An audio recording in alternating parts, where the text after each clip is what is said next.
Hello, dear students. In the previous lecture, we studied matter in surrounding, and our topic is effect of temperature on matter. We studied that what is the effect of. We see that usually matter changes its state from solid to liquid, then it's to gaseous. Okay. We also defined in the previous lecture that what is melting point, what is boiling point. Okay.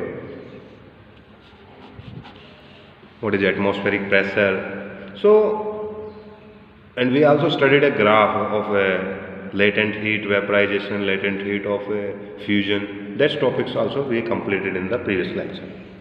Now in today's lecture we will study that there are some matter. Usually matter what happens when we increase the temperature, it moves from solid to liquid, then to gases. It goes from solid to gas by passing through the liquid state. But there are some other substances, matter particularly, you will see that they will not go directly, they will not move to liquid state. They will move from solid to gases directly. Like how? First one is you are discussing is ammonium chloride. There is an activity given in your book in which he has taken a flask particularly.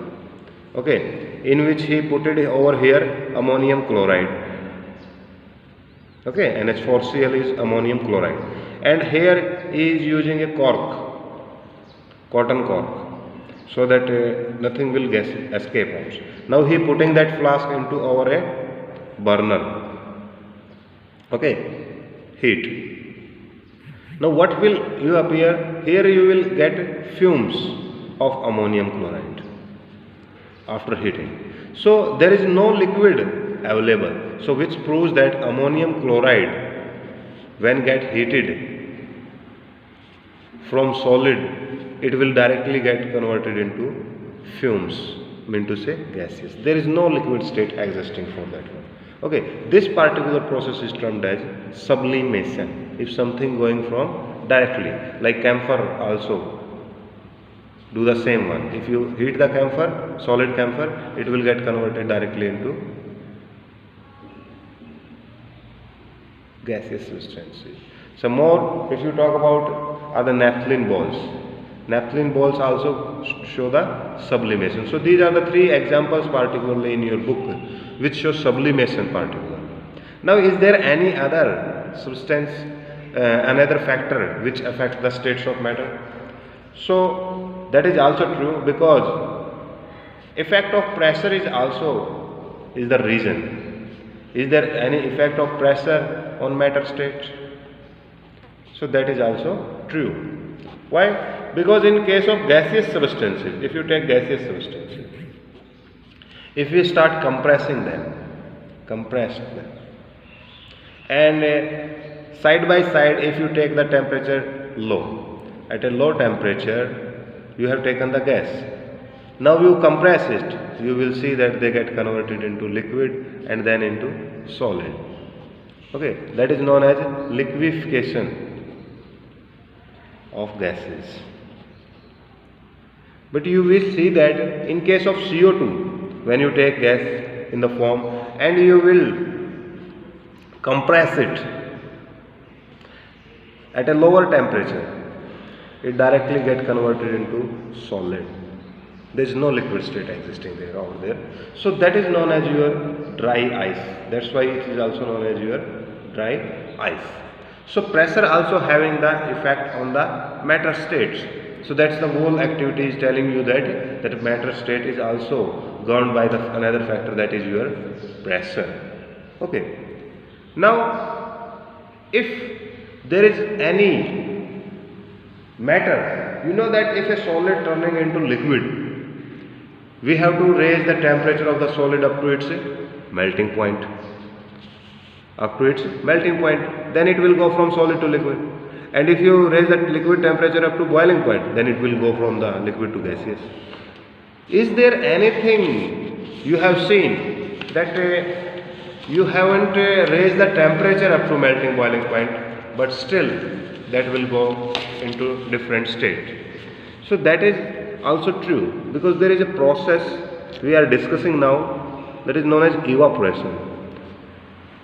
So sometimes they ask difference between evaporation and vaporization. So there is a lot of evaporation is a natural thing.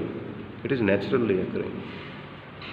You see that in surrounding ponds, lakes, rivers, their water will get itself get evaporated, while there is no 100 degrees Celsius temperature at that time. Mean to say the temperature is quite low than the boiling point, but still water is going into gaseous state. So this is the important phenomena. This is evaporation, which is actually happening naturally. Okay, while vaporization is a synthetic process. Human do this one. Okay, conversion at boiling point. It happens at boiling points. It do have below boiling point.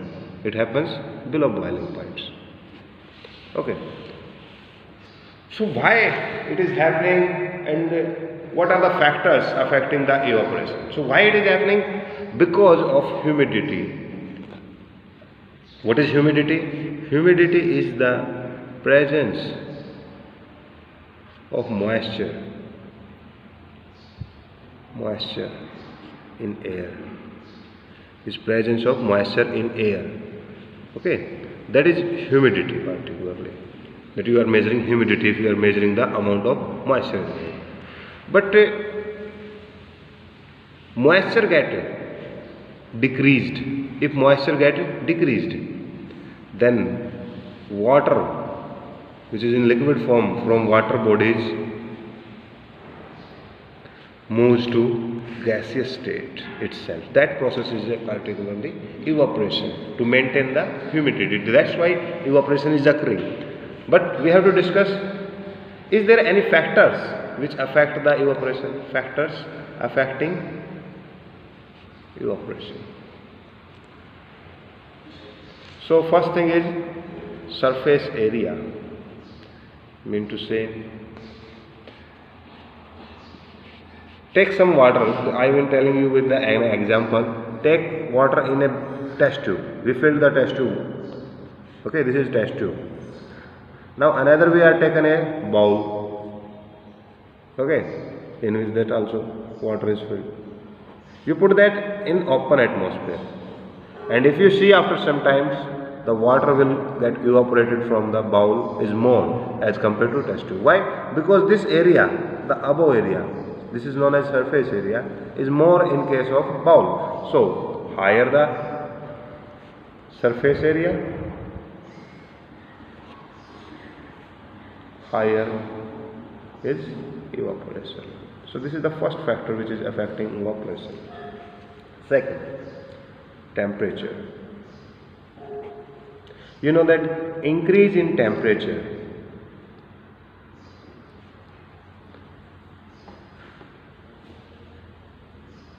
will lead to decrease in humidity. Humidity get decreased. So to maintain the humidity, obviously evaporation will be more. Evaporation will be more.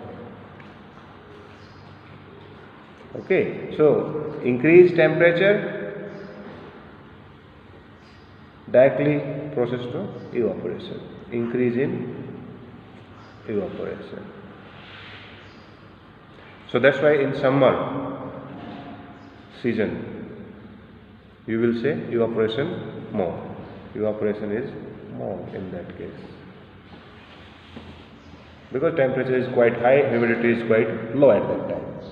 So is there any other factor? Yes, there is also another factor, that is wind. Wind also causes. Why? Moving wind usually remove moisture from air and hence decrease in humidity. Decrease in humidity. So to maintain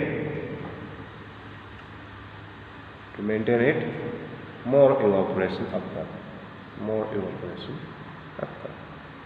So these are the different factors which are affecting our evaporation. Okay, now this is the topic we have to study today, that is matter changing its state from solid to gaseous directly without going into liquid state? So that is also true. There is a graph also given in your book in which he is saying it, that in this manner it is written: solid, liquid and gas. Okay, so if you have something is going from solid to liquid, that is what? Fusion, or you can say melting. If liquid you want to go for the gas, that is vaporization. And if you want to gas directly to solid, that is your compression, which we do for in case of the gases, they get directly, like in case of CO2. But if you are going from solid to liquid, solid to gas directly, that is your sublimation. If you are going from gas to liquid, this is liquefaction, or you can also call it condensation. And if you are moving from liquid to solid, that is you call freezing, or you also call solidification. Okay, so these are the different terminology which is used for the change in the states of matter occurring. Okay, so today we have discussed effect of temperature, effect of pressure, what is evaporation, factors affecting evaporation. Okay. Okay. Now your homework, HW, is to read up to the topic completed. Second thing, do blueprint questions and their answers in rough notebook of whole chapter, complete chapter. Okay, thank you.